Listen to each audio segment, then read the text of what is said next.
Will we even be able to vote in November? Greg Palast drops by to share some thoughts. Check it out. Leave your comments, ding the bell, share it with your friends, and subscribe to our channel. Thom Hartmann here with you, and on the line with us is our old buddy Greg Palast, the investigative journalist for the BBC, The Guardian, Rolling Stone, etc. His new book, How Trump Stole 2020, The Hunt for America's Vanished Voters. The book will be out in a week or three. But you can pre-order it at all wherever fine books are available. GregPalast.com is his website. His Twitter handle, Greg_Palast. Greg, first of all, welcome back, my friend. And secondly, what's the latest that you're hearing about the primaries that we're seeing with these long line primaries from Georgia, on to yesterday? We saw the same thing in Kentucky, around the country. These long line primaries being translated into a disaster in November. What's going on? Yeah, I would say so. We had a pretty good imitation of democracy, but we're still a long way from the real thing. So we had massive lines, and we have to ask why. And by the way, look at the color of the people in the massive lines, Tom. Right. In Atlanta, one of my associates actually walked along a line that was nearly a quarter-mile long. Now, if you think people and African Americans in Atlanta just don't have enough sense to stay out of a line of sick people for hours and just enjoy standing in the sun for hours, the answer is that's not what happened. You really did have Greg, I got to tell you, with the mail-in ballots, yeah. Mm-hmm. Go ahead. I lived in Georgia for 13 years. We lived in Cobb County, and the northern Atlanta suburbs. We lived for about half that time in Marietta, and about half that time just north of Marietta. And I never waited more than 10 minutes to vote, ever. These were mostly white aren't by any chance a white man, are you? Exactly. Yeah, there's one set of lines for black people, one set of lines for white. And one of the reasons it happens, you've had them in so many of these states, and and I've gotten reports. Interestingly, I've had 3 of the top voting rights attorneys in America say that either they or their family had trouble voting. So, for example, in Georgia, the head of the ACLU of Georgia, Andrea Young, put in for a mail-in ballot 45 days before the election. She got hers, but her husband got his on June 10. In other words, a day after the election, that's when he received his ballot. So, of course, he had to then stand in line for hours and end up with a provisional ballot and fight over that one. Same thing with Stacey Abrams. Now, here's a good one. I think that it's a bit humid in Georgia in June, right? And so Stacey Abrams, who is, Fair Fight Georgia, we've talked about, African-American. So she gets her ballot, and the envelope that you have to return the vote in is sealed shut because in Georgia, they were using the regular envelopes, and the humidity sealed the envelope. You rip open that envelope, you have no choice, you've just lost your vote. Now, Stacey Abrams you've tampered with the delivery system for returning it. That's right, and a lot of people, and this is going to be a big problem with mail-in voting. Now, I want people to understand, Greg Palast is totally in favor of mail-in voting, safe, don't die voting. What I am concerned about is that we don't have that system developed in the United States, and in most places outside of Oregon and Washington, we have tremendous problems. So Stacey Abrams got a ballot with the return envelope sealed. She breaks that, she loses her vote. Now, she knows that because she's a top voting rights attorney, so she knew that she would have to go to her county office and get a new envelope, believe it or not. But there are thousands and thousands of people who will, for all kinds of reasons, they'll lose that envelope, and they'll make their own envelope. You're going to lose your vote. Hundreds of thousands of voters lose their mail-in votes because they created their own envelope or they messed up the envelope in some way. You have to use that official envelope. That was Stacey Abrams, and again, the ACLU's head of the ACLU, her husband didn't get his ballot in time.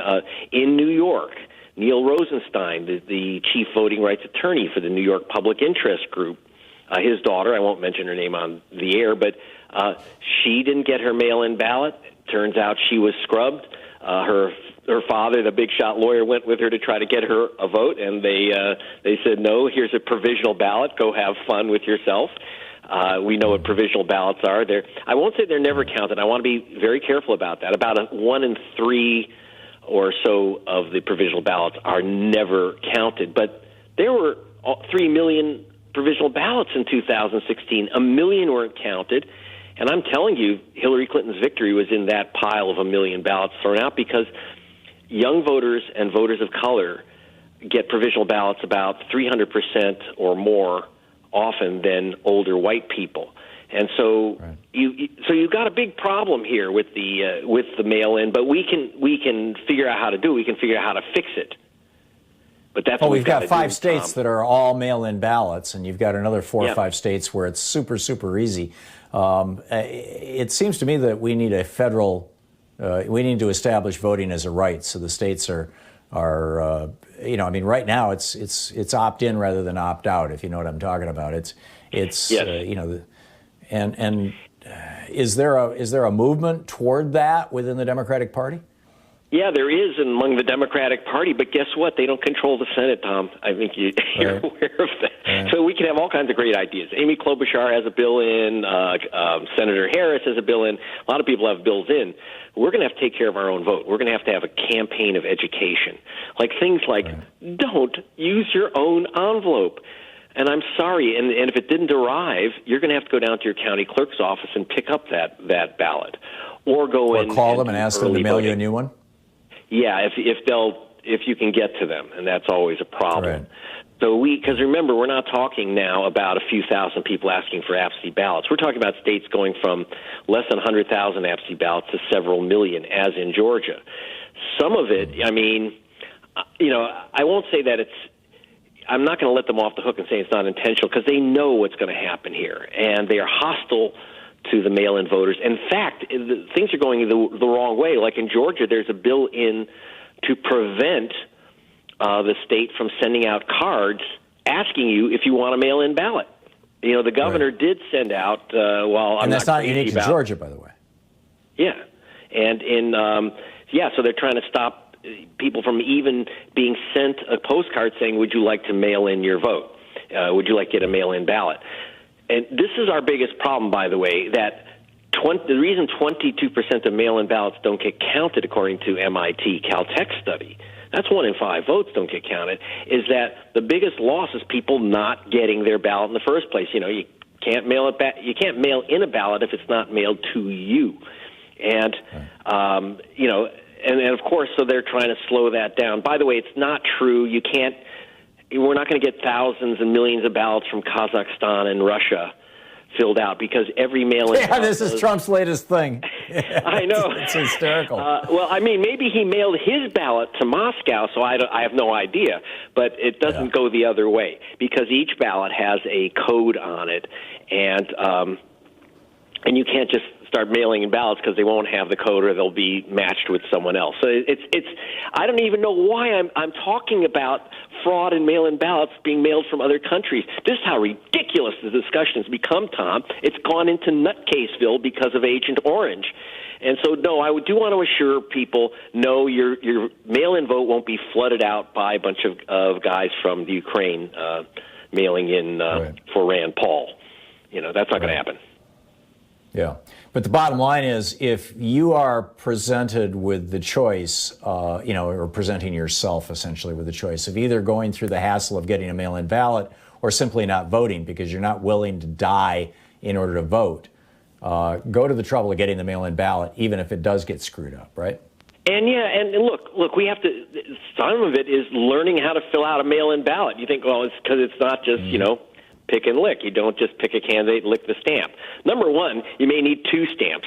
We had over 100,000 ballots in 2016, mail-in ballots, deep sixed because they were missing a stamp or 2 stamps. Like in Ohio, you really need 2 stamps.